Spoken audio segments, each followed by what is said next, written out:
Petrol pump चालकांनी त्यांचं आंदोलन तुर्तास मागे घेतलंय। तेल वितरक आणि पेट्रोल पंप चालकांच्या बैठकीत हा निर्णय घेण्यात आला।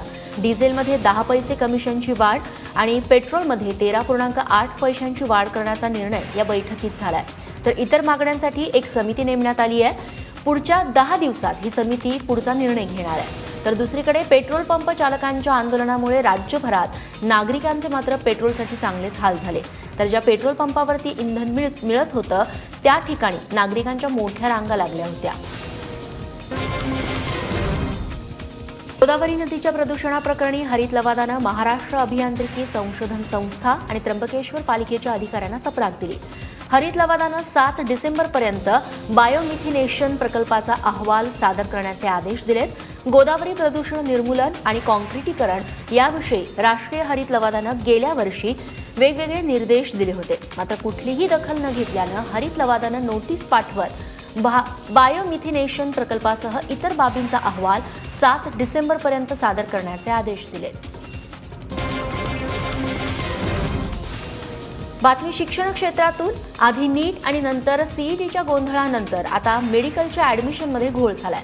मेरिट लिस्टमध्ये नाव असताना देखील ऍडमिशनसाठी आलेल्या पालक आणि विद्यार्थ्यांना सांगलीच्या BAMS कॉलेजनं कॉलेजमध्येच प्रवेश न दिल्याचा आरोप पालकांनी केलाय।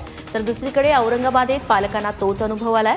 त्यामुळे वैतागलेल्या पालकांनी महाविद्यालयाचं गेट तोडलं। महाराष्ट्रात MBBSच्या 2960 जागा आहेत, तर प्रत्यक्षात 2400 जागा भरल्याची माहिती वेबसाईटवरती दिसतेय। त्यामुळे इतर जागेचं काय झालं असा सवाल करत उस्मानाबादच्या एका पालकानं औरंगाबाद खंडपीठात दाद मागितली आहे। खंडपीठानं देखील राज्य सरकारला या प्रकरणी नोटीस बजावली आहे।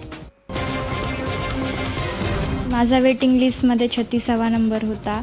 त्यांनी जर हा घोळ केला नसता तर मला नक्कीच MBBSला ॲडमिशन मिळाले असते, परंतु त्यांच्या या घोटाळ्यामुळे मला BDSला ॲडमिशन घ्यावं लागत आहे। वाईट परिस्थिती आहे खूप ॲडमिशनच्या वेळेस। ह्यावेळेस म्हणजे ह्यावेळेस ना दरवेळेस असं होतं असं वाटतं, म्हणजे खूप वाईट झालं। वर्ष तर वाया जाईलच आता, करिअर पण अंधारात आहे सगळं। औरंगाबादमध्ये बहुजन क्रांती मूक मोर्चा काढण्यात आला। ॲट्रॉसिटी कायदा अधिक कडक करावा, त्यासाठी विशेष कोर्टाची स्थापना करून खटला असा 6 महिन्यात निकाली काढावा। OBC समाजाच्या आरक्षणाला धक्का लावू नये, मुस्लिम समाजाला आरक्षण द्यावं, भटक्या विमुक्त जातीमधील लोकांना पक्की घरं बांधून द्यावी, सर्वांना मोफत शिक्षण द्यावं, साखर कारखाने ताब्यात घेऊन सरकारनं चालवावे अशा मागण्यांसाठी या मोर्चाचं आयोजन करण्यात आलंय। अत्यंत शिस्तबद्ध आणि शांततेत हा मोर्चा काढण्यात आलाय। या मोर्चाचं नेतृत्व महिला आणि मुलींकडे होतं। 60 साल हो गए हैं, लेकिन इन 60 सालों में हमारे जो नेता है वो अपने संगठन में जुटे हैं। ये समझता हूँ कि ये जाति धर्म विरहित जो व्यवस्था हमें चाहिए, जो बाबा साहब ने हमें बताई थी, बस हम उसी की मांग कर रहे हैं कि आप लोग जब जातिवाद को बढ़ावा देते हो और कहते हो कि हमारे लिए ये है, ऐसा नहीं है।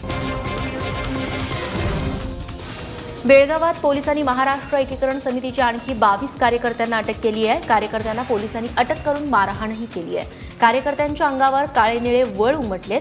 जेव्हा महाराष्ट्र एकीकरण समितीच्या कार्यकर्त्यांना न्यायालयात हजर करण्यात आलं तेव्हा त्यांना नीट चालता देखील येत नव्हतं। 1 नोव्हेंबरला कर्नाटकच्या राज्योत्सव दिवशी बेळगावात महाराष्ट्र एकीकरण समितीच्या कार्यकर्त्यांनी काळा दिवस पाळला आणि बेळगावला महाराष्ट्रात समावेश करण्याची मागणी केली।